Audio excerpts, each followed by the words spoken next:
మా శాన్వికి కోపం వచ్చిందంట బాగా. చూడండి. అడిపడు పడుకోపో పడుకో పడుకోపో బొజ్జో బొజ్జో.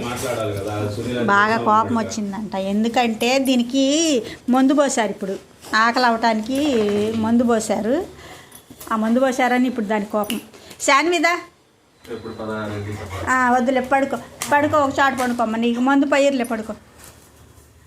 దా శాన్వి, ఇట్రా ఇట్రా. ఇంకా చూడు దిండులు గిండులు దానికి ఇష్టం వచ్చినట్టు కొరికి పడేస్తుంది. ఎందుకంటే దానికి ఆకలి అవటానికి వారానికి ఒకసారి మందు పోస్తారనమాట. అలా మందు పోసారు బలవంతంగానే. దానికి కోపం వచ్చి ఇలా బిహేవ్ చేస్తుంది మా శాన్వి. శాన్వి ఏంది నువ్వు చేసే పని? అక్కడ పెట్టి దిండు అక్కడ పెట్టి రాపో. చూడండి ఎలా చేస్తుందో గయ్యాళి. ఇంత గయ్యాళి పిల్లని నేను ఎక్కడా చూడలేదు. శాన్వి శాన్వి, అది పనికొచ్చే దిండు కాదులేండి, అది ఆడుకోవటానికి అని సపరేట్గా ఒకటి పెట్టారు. ఇక కోపం వచ్చినా అది అలా చూపిస్తుంది అన్నమాట. ఆ దిండు మీద ఆ కోపం అలా చూపిస్తుంది మా శాన్వి.